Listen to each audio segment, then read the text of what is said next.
أعوذ بالله من الشيطان الرجيم بسم الله الرحمن الرحيم قال الله تعالى في الكتاب الحكيم وإذ قال إبراهيم رب اجعل هذا بلدا آمنا وارزق أهله من الثمرات من آمن منهم بالله واليوم الآخر قال ومن كفر فأمتعه قليلا ثم اضطره إلى عذاب النار وبئس المصير۔ سامعین گرامی، ذو الحج کا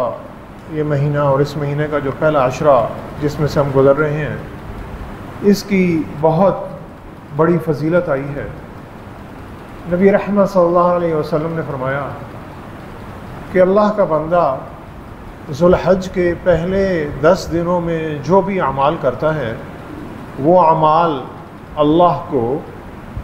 باقی دنوں میں کیے گئے نیک اعمال سے کہیں زیادہ محبوب ہے۔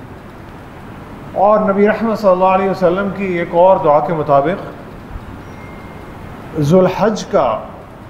یعنی 9 ذو الحج جو آج ہے، یوم عرفہ جسے کہتے ہیں، یعنی جو حج کا دن ہے،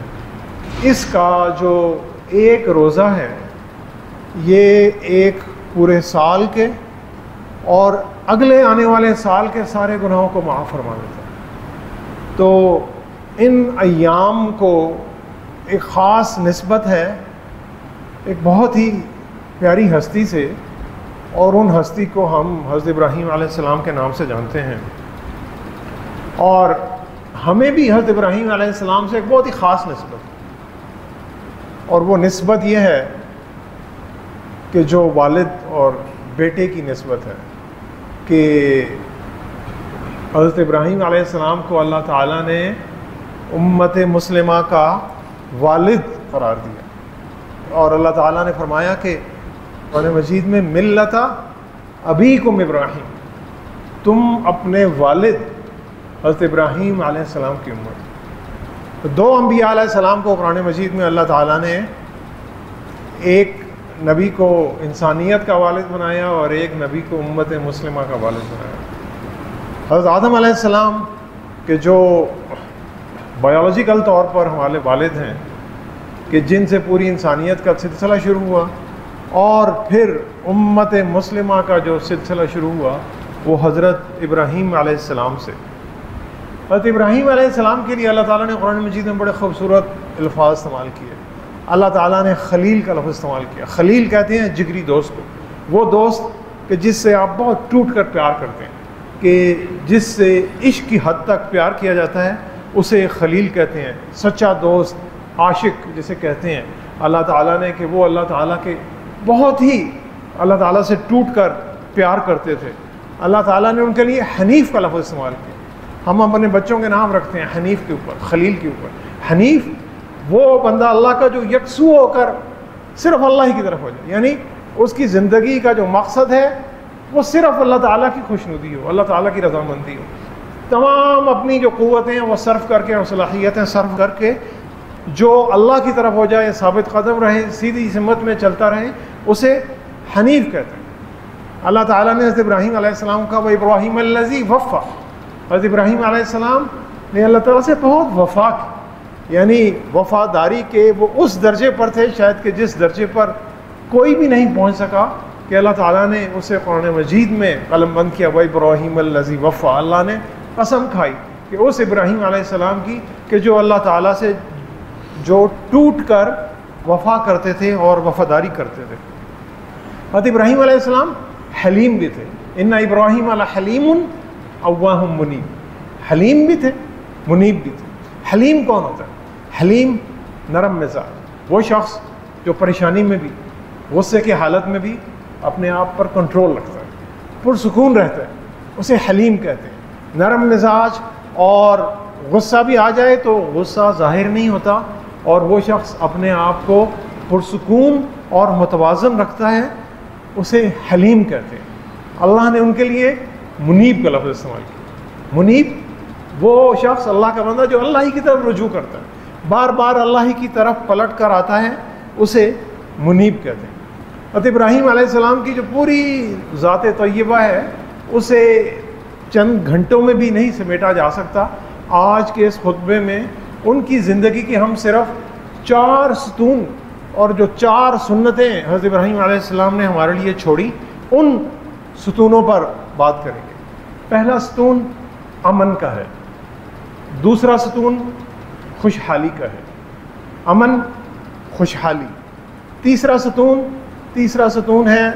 طویل مدتی منصوبہ بندی، جسے ہم کہتے ہیں لانگ ٹرم پلاننگ، اور ویژن جسے ہم کہتے ہیں صاحب بصیرت، یعنی دور کی بات سوچتا ہے، کئی 100 سال اور کئی 1000 سال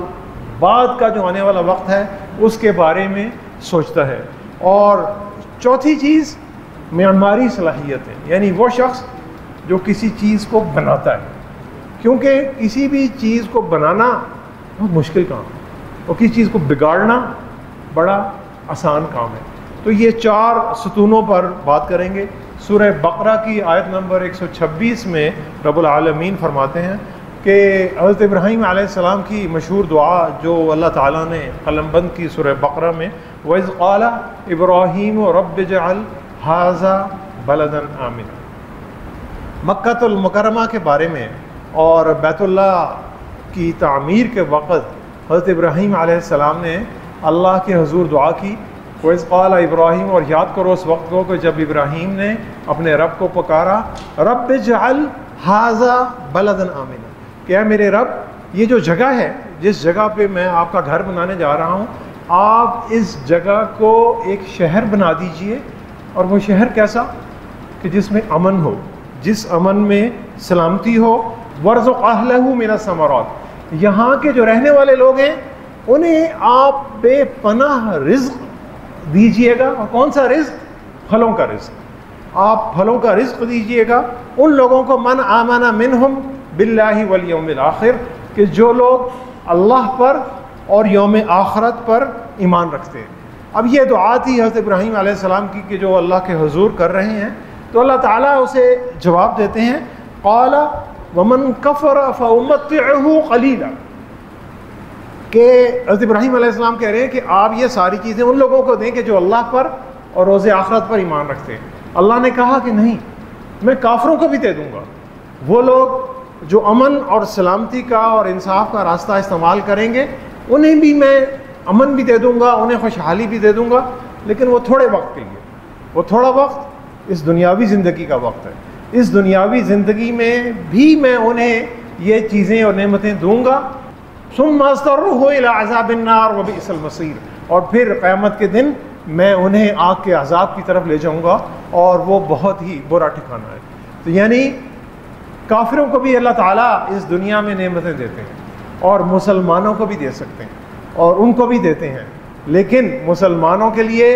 اس دنیا کی بھی کامیابی ہے اور پھر آخرت کی جو ابدی کامیابی ہے وہ بھی مسلمانوں کے لیے ہے، جبکہ کافروں کے لیے وہ نہیں ہے۔ تو سامعین، پہلی چیز حضرت ابراہیم علیہ السلام نے مانگی امن، سلامتی۔ مغرب نے امن اور سلامتی کو وہ اس کو آزادی کہتا ہے، فریڈم، لیکن کہ ہر شخص کو شخصی آزادی حاصل ہے کہ جو جس کا دل چاہتا ہے وہ کام کرے، لیکن امن جو ہے وہ آزادی سے بھی بہت آگے کی بڑھ کر چیز ہے۔ امن یہ ہے کہ معاشرے میں بغیر کسی تفریق کے، بغیر مذہب کی، بغیر فرقے کی، بغیر رنگ و نسل کی اور بغیر قومیت کی تفریق کیے ہر شخص کی جان، مال، عزت اور آبرو محفوظ ہے، ہر شخص کو علم حاصل کرنے کی، ہر شخص کو ترقی کرنے کی، ہر شخص کو روزگار کمانے کی، ہر شخص کو کوئی بھی اچھا کام کرنے کی، اپنی صلاحیتوں اور اپنے ہنر کو بڑھانے کی یکساں مواقع میسر ہیں۔ یہ وہ معاشرہ ہے جو امن کا کہلاتا ہے۔ امن اس کے دو پہلو ہیں۔ ایک کام حکومتوں کے کرنے کا ہے کہ حکومتیں کسی بھی معاشرے میں عوام کو تحفظ فراہم کرتی ہیں، وہ سیفٹی اور سیکورٹی کا ایک سسٹم دیتی ہیں، اور پھر اس کے بعد جزا اور سزا کا، یعنی ایک انصاف کا بھی ایک پورا ایک سسٹم بناتی ہیں۔ اور اس سسٹم کا بنیادی مقصد یہ ہے کہ عوام کے جان اور مال کا تحفظ کیا جا سکے، طاقتور کمزور کو دبا نہیں سکے اور اس کی جان مال اور عزت اور آبرو پر ہاتھ نہیں ڈال سکے۔ اور دوسرا کام ہمارے میرے اور آپ سب کے کرنے کا، اور وہ کام یہ ہے کہ میری کسی حرکت کی وجہ سے کسی دوسرے کے، میرے پڑوسی کے یا میرے ساتھ والے کے امن میں کوئی خلل تو نہیں پڑ رہا، میں کوئی بہت اونچی آواز سے بات تو نہیں کر رہا، میں نے کوئی موٹر سائیکل یا گاڑی کسی غلط جگہ پہ پارک تو نہیں کر دی، میں نے کسی کے کوئی دل دکھانے والی بات تو نہیں کر دی، اور میری کسی بھی حرکت سے اگر کسی بھی دوسرے کی، حتیٰ کہ میرے گھر والوں کی بھی اگر امن میں خلل پڑ رہا ہے تو اس معاشرے میں امن نہیں ہو سکتا۔ تو اکثر ہم کہتے ہیں کہ حکومت کا ذمہ داری ہے کہ وہ معاشرے میں امن قائم کرے، اس سے بڑھ کر ہماری اور آپ کی ایک انفرادی ذمہ داری بھی ہے کہ ہم اپنی اپنی انفرادی اور جس جس حلقے میں بھی ہم رہتے ہیں وہاں پر بھی ہم امن قائم کریں اور اپنی کسی بھی حرکت سے کسی بھی دوسرے بھائی یا بہن کو ذرا سی بھی تکلیف نہ ہونے دیں۔ دوسری چیز رزق، وَارْزُقْ أَهْلَهُ مِنَ الثَّمَرَاتِ، کہ حضرت ابراہیم علیہ السلام نے کہا کہ اللہ آپ انہیں رزق دیجئے،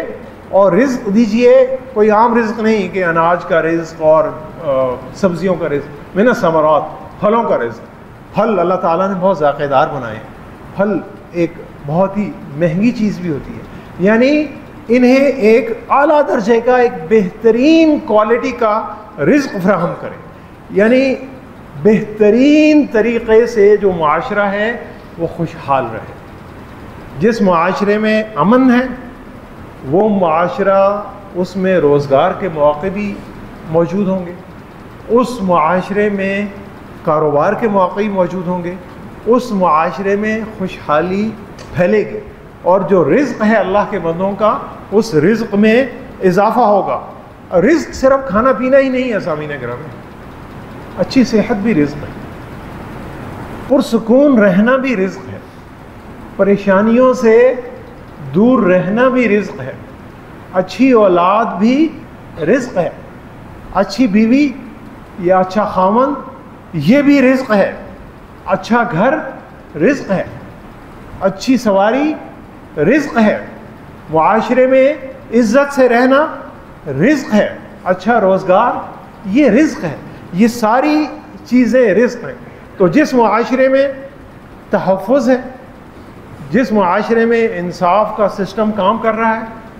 اس معاشرے میں لوگ اپنی اپنی صلاحیتوں کو بروئے کار لاتے ہوئے ترقی کے راستے پر چل رہے ہیں اور اب پورے اطمینان کے ساتھ اپنا کام کر رہے ہیں۔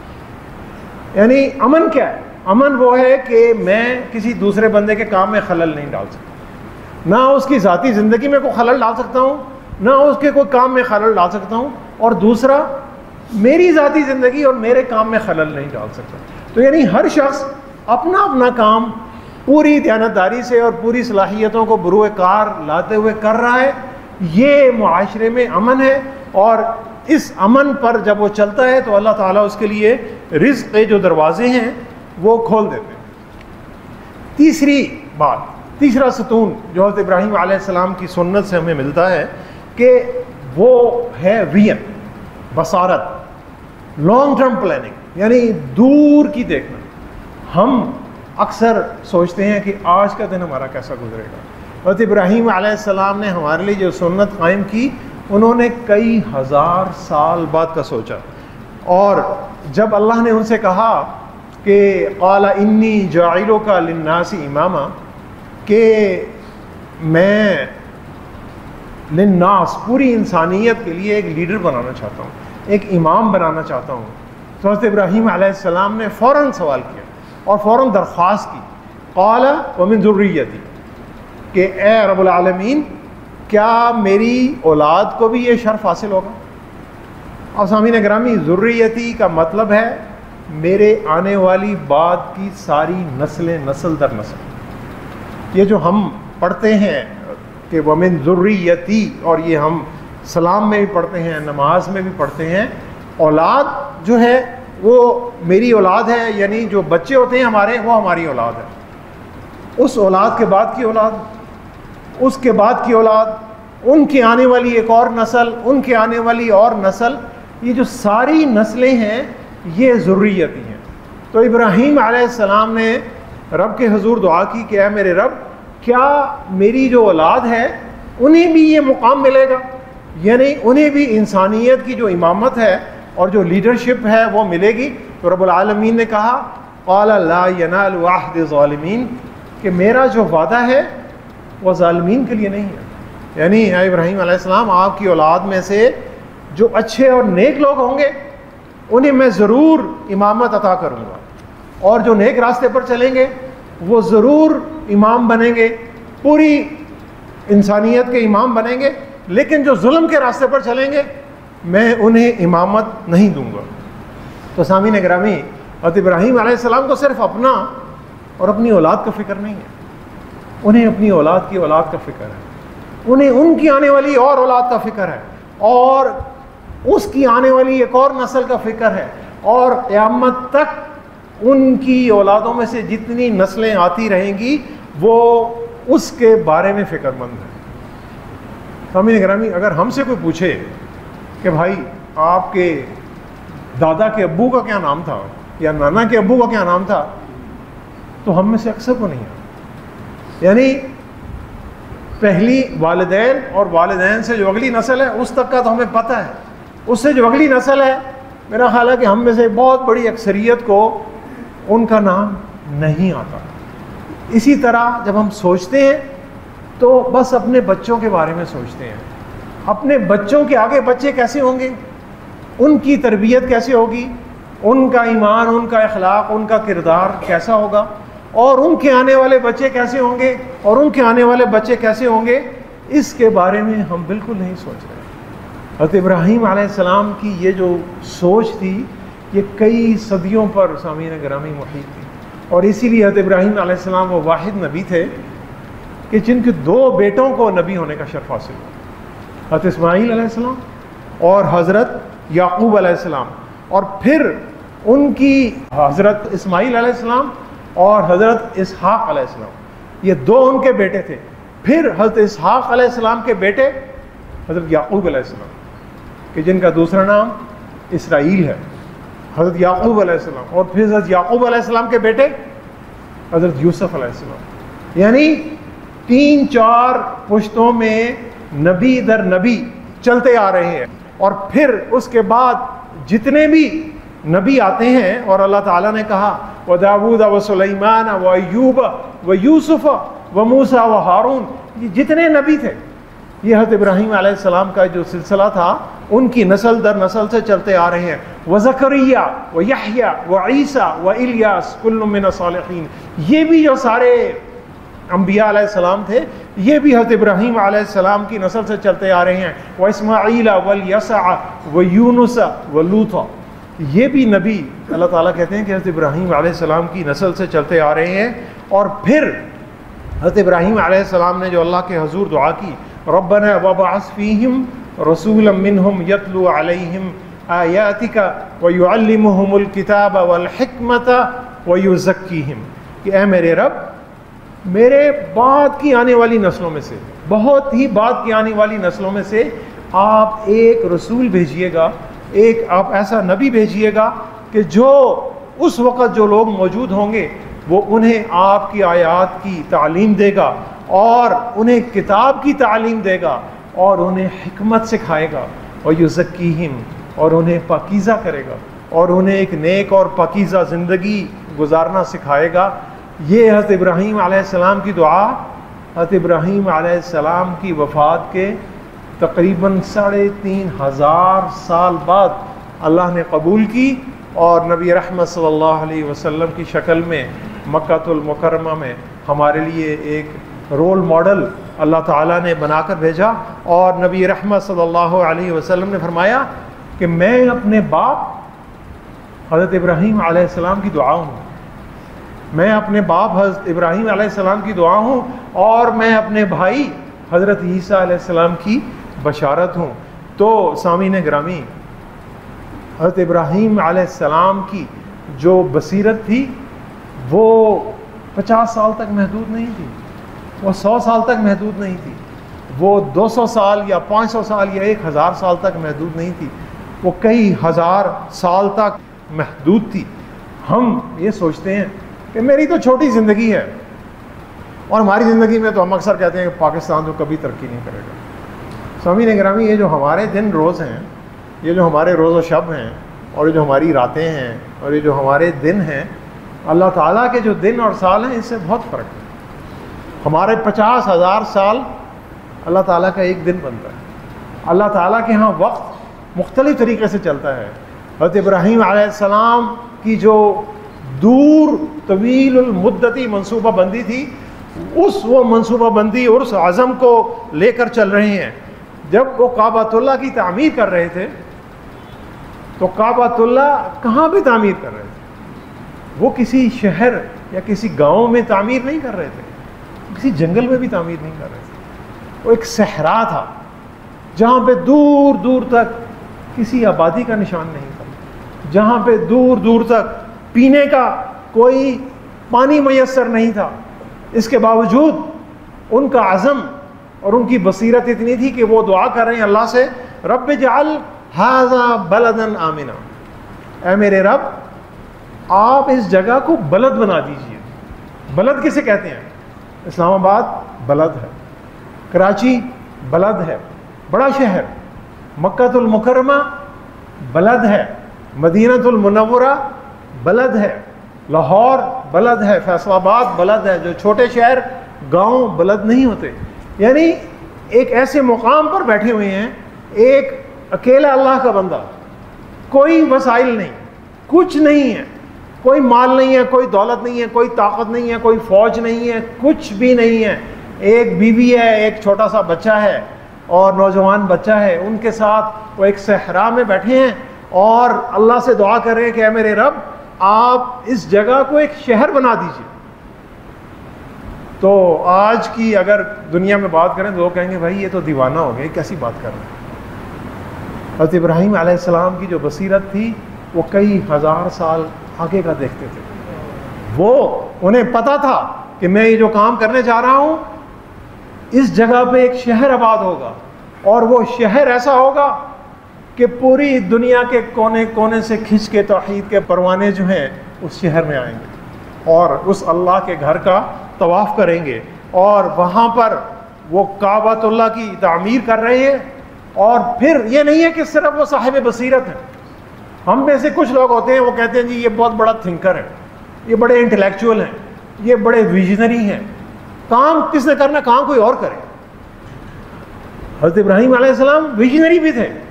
صاحب بصیرت بھی تھے، وہ امپلیمنٹر بھی تھے، انہوں نے کام بھی کیا، انہوں نے صرف پلاننگ نہیں کی، وہ ڈوور تھے جسے کہتے ہیں، یعنی عملی بندے تھے، انہوں نے اس پر کام کیا۔ وہ ایک بلڈر تھے، وہ ڈیزائنر تھے۔ انہوں نے کیا ڈیزائن کیا؟ انہوں نے کعبۃ اللہ کو ڈیزائن کیا۔ کعبہ کا کیا مطلب ہے؟ کعبہ کا مطلب ہے ایک کیوب، مکعب جسے ہم اردو میں کہتے ہیں۔ کیوب کیا ہوتا ہے؟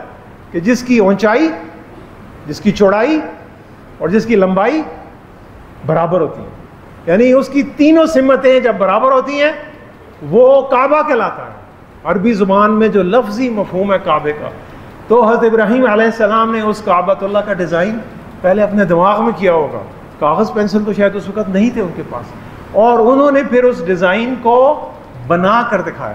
اور وہ بنا کر انہوں نے کیسے دکھایا کہ اس ڈیزائن میں حضرت اسماعیل علیہ السلام 2 بندے اللہ کے،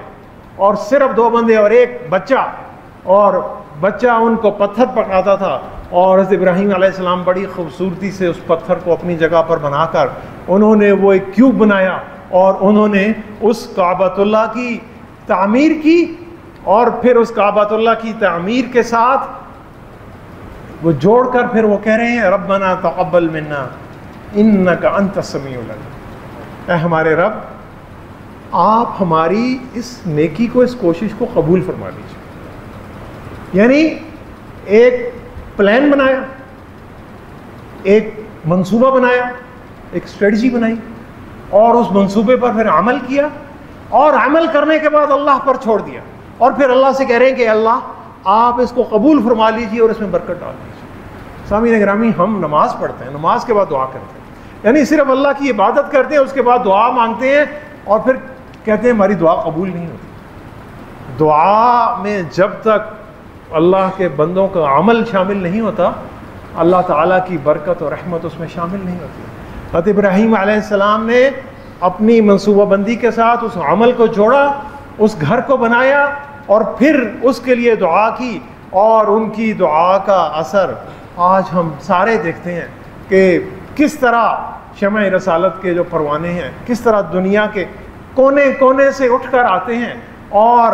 اس گھر کے گرد دیوانہ وار چکر لگاتے ہیں، اور حضرت ابراہیم علیہ السلام کی وہ دعا جو ہے وہ پوری ہو رہی ہے۔ تو سامعین گرامی، حضرت ابراہیم علیہ السلام کی سنتوں کے کئی ارکان ہیں، لیکن یہ جو 4 ستون آپ کے سامنے رکھے، پہلا ستون امن کا ہے، پہلا ستون سلامتی کا ہے، پہلا ستون اس معاشرے کا قیام ہے کہ جس معاشرے میں میری زبان اور میری ہاتھ سے دوسرے مسلمان محفوظ ہیں۔ المسلم من سلم المسلمون من لسانہ و یدہ، یعنی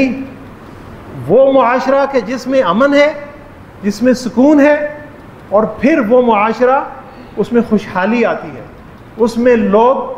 کاروبار کرتے ہیں، اس میں لوگ روزگار کرتے ہیں، اپنی صلاحیتوں کو بڑھاتے ہیں، ایمانت داری اور دیانتداری سے کام کرتے ہیں، اور پھر اس معاشرے میں خوشحالی آتی ہے۔ پھر اس معاشرے کے جو رہنے والے لوگ ہیں وہ ایک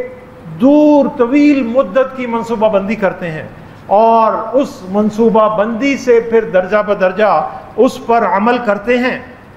آج کی اگر ہماری نسل یہ کام کر رہی ہے تو آنے والی جو نسلیں ہیں وہ طاقتور، باعزت اور خوشحال ہوں گی، اور اگر نہیں کر رہی تو نہیں ہوں گی۔ وہ اکثر کہا جاتا ہے کہ جو نوجوان نسل ہے وہ فیل ہو رہی ہے اور وہ بے راہ روی کا شکار ہو رہی ہے۔ نوجوان نسل نہیں فیل ہو رہی، اس سے جو پچھلی نسل تھی وہ فیل ہو گئی ہے۔ یعنی جو ہماری نسل تھی، اس نسل نے اگر اپنی نئی نسل کی تربیت نہیں کی اور نئی نسل فیل ہو رہی ہے تو پچھلی والی نسل کا قصور ہے، اور اس سے پچھلی والی نسل کا قصور ہے۔ اور اگر ہم چاہتے ہیں کہ جو قبلہ اول اور بیت المقدس ہے وہ یہودیوں کے پنجہ ظلم سے آزاد ہو، تو سامعین گرامی اس کے لیے بھی ایک بہت طویل المدت منصوبہ بندی پر کام کرنا ہے۔ قبلہ اول انشاءاللہ ضرور آزاد ہوگا، میری اور آپ کی زندگی میں شاید آزاد نہیں ہوگا، ہمارے بچوں کی زندگیوں میں آزاد ہوگا، ان کے آنے والے بچوں کی زندگیوں میں آزاد ہوگا، یا ان سے بھی آگے آنے والے بچوں کی زندگی میں آزاد ہوگا۔ غزہ میں جو بے گناہ بچے اور خواتین جنہیں شہید کیا جا رہا ہے، ان کا خون سامعین گرامی رائے گاں نہیں جائے گا، لیکن اس کے لیے مجھے اور آپ کو ایک طویل المدت منصوبہ بندی پر عمل کرنا ہے۔ ہم نے اپنی اولادوں کا، ان اولادوں کی اولادوں کا، اور ان کی اولادوں کی ہونے والی اولادوں کا، اور ان سے آگے ہونے والی ان نسلوں کو کے لیے ایک بہترین ماحول چھوڑ کر جانا ہے کہ جس ماحول میں امن ہو، جس ماحول میں خوشحالی ہو۔ تو سامعین گرامی یہ ہوگا تو مسجد اقصی انشاءاللہ ضرور آزاد ہوگی، اور پھر ہم نے تعمیر کرنی، تخریب نہیں کرنی۔ تخریب آسان ہے، تعمیر مشکل ہے۔ حضرت ابراہیم علیہ السلام معمار تھے، انہوں نے ایک نئے جہاں کی بنیاد رکھی اور ایک نیا جہاں انہوں نے تخلیق کیا۔ انہوں نے کعبۃ اللہ کو اپنے ہاتھوں سے تعمیر کیا، اور پھر اس تعمیر کو ان کے جو بعد کی آنے والی نسلیں تھیں وہ آگے بڑھاتی چلی گئیں۔ یہی سنت ابراہیمی ہے، اور یہی ہماری حضرت ابراہیم علیہ السلام سے نسبت ہے کہ ہمارے والد ہونے کے ناطے سے کہ ہم ان کی جو لیگیسی ہے اور ان کی جو سنت اور جو نسبت ہے، اگر اسے بڑھائیں گے نہیں تو پھر کس قسم کی اولاد ہے؟ قیامت کے دن نبی رحمت صلی اللہ علیہ وسلم کو اور اللہ تعالیٰ کو کیا منہ دکھائیں گے؟ علامہ اقبال نے بڑے خوبصورت الفاظ میں اسی موضوع پر بات کی کہ جو تمہاری نسبت کیا ہے؟ تمہاری نسبت ابراہیمی نسبت ہے، اور ابراہیم معمار جہاں تھے۔ خدائے لم یزل کا دست قدرت تو، زباں تو ہے، خدائے لم یزل کا دست قدرت تو زباں تو ہے، یقین پیدا کر اے غافل کہ مغلوب گماں تو ہے، پرے ہے چرخ نیلی فام سے منزل مسلمان کی، پرے ہے چرخ نیلی فام سے منزل مسلمان کی، ستارے جس کی گرد راہوں وہ کارواں تو ہے، مکاں فانی مکیانی ازل تیرا ابد تیرا، خدا کا آخری پیغام ہے تو، جاوداں تو ہے، حنا بند عروس لالا ہے خون جگر تیرا، حنا بند عروس لالا ہے خون جگر تیرا، تیری نسبت براہیمی ہے معمار جہاں تو ہے، تیری نسبت براہیمی ہے معمار جہاں تو ہے۔ سامعین گرامی، ہم حضرت ابراہیم علیہ السلام کی اولاد ہیں، ہم معمار جہاں ہیں، ہم نے ایک نئے جہاں کی بنیاد رکھنی ہے۔ دعا کریں کہ اللہ تعالی ہمیں امن اور سلامتی کے ساتھ معاشرے میں ایک دوسرے کے ساتھ پیار اور محبت سے رہنے کی توفیق عطا فرمائے۔ اللہ تعالی ہمیں ایک لمبے عرصے کے لیے پلاننگ کرنے کی توفیق عطا فرمائے، اور اللہ تعالی ہمیں پھر اس پلاننگ پر عمل کرنے اور عدل اور انصاف اور خوشحالی اور ترقی پر مبنی ایک نیا معاشرہ بنانے کی توفیق عطا فرمائے۔ صدق اللہ العلی العظیم ونفعنی وإیاکم بآیاتہ وذکر الحکیم، انہ تعالی جواد کریم ملک برء رؤوف الرحیم۔